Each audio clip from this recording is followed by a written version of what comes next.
Good morning and welcome back. The date today is October 1st, 2021, and I can't believe it. It's October already. It's the home stretch. We're coming to the end of the 2021 year, and but this is a great time of year. I don't know about you, but I love the fall season. I love Halloween, Thanksgiving, and then of course my favorite, Christmas, are all here in the home stretch. And not to mention my birthday is in October. So lots to look forward to. It's just a great, it's just such a festive time of year. So I really love it. But today, again, we're going to turn our eyes to the Lord. Today, we're going to look at private prayer. And I think you'll be challenged. I know I have been. I've read this already. And what a great challenge we have before us. So let's go ahead and read. Today's passage comes from Thomas Brooks. And our verse today is John 6:15.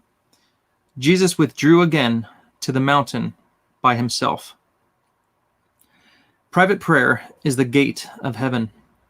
Oh, the great things that private prayer has done with God. Oh, the great mercies that have been obtained. Oh, the great threats that have been diverted. Private prayers pierce the heavens and are commonly blessed and loaded with gracious and glorious returns. Hezekiah prayed and wept in private, and his prayer was heard, and God added 15 years to his life. Jacob prevailed and became a prince with God in Genesis, as he wrestled alone with his God by the ford Jabbok. Jacob was never less alone than when he was all alone. He flew to God that he might not fall before his brother Esau. In a storm there is no shelter like the wings of God. He is safest, happiest, and wisest that lays himself under divine protection. Jacob kept hold and spoke boldly to the Lord's very face that he would not let him go unless he would bless him. Oh, the power of private prayer. It has a kind of omnipotency in it. It takes God captive. It holds him as a prisoner. It binds the hands of the Almighty. Yea, it will wring a mercy, a blessing, out of the hand of heaven itself.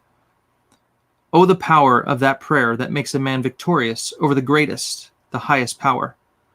Jacob was a worm that is easily crushed and trodden underfoot, yet in private prayer he overcame the omnipotent God. As a prince, he overpowered the angel by that very power he had from the angel. The angel was freely and fully willing to be conquered by Jacob, as Jacob was willing to be the conqueror. The father, in wrestling with his child, is willing enough for his child's comfort and encouragement to take a fall now and then. Now in this blessed story, as in a crystal glass, you may see the greatest prevailing power of private prayer. It conquers the conqueror and overcomes an omnipotent God. Well, this is a really interesting picture, and I think it's going to need it's something you're like me, you're probably gonna have to mull over a bit just to consider the implications that we're dealing with here as he talks about Jacob and just kind of having this power over the Lord. And it's interesting. It's very interesting. What helps me think about and consider this better is just that if you think of prayer as wrestling, one, do we even go to the mat and do we even wrestle with God when it comes to the things we need victory over? I think of personal sin. I think of things that, I struggle with, whether it's anger or lust. Do I wrestle with God over victory over these things? And it says the angel was freely and fully willing to be conquered by Jacob, as Jacob was willing to be the conqueror.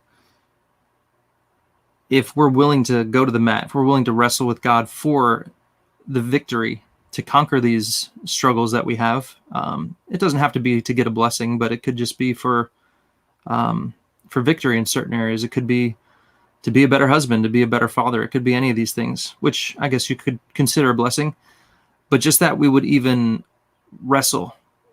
And if we are willing to wrestle, I think God is willing to allow us to have the victory, to allow us to conquer him in that, because it's not even a bad thing.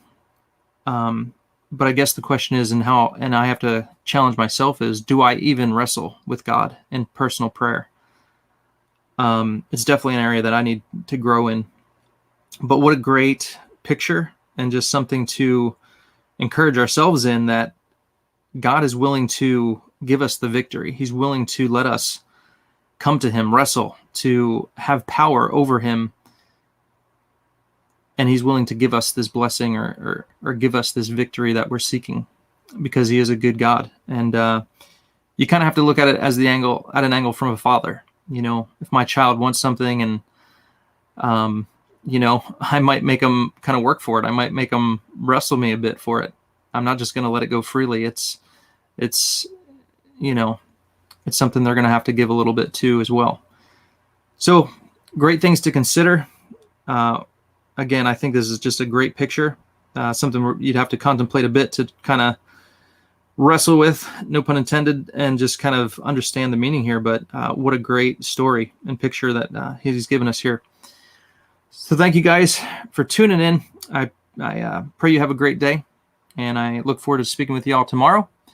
And tomorrow is Saturday, October 2nd. So I will see you then.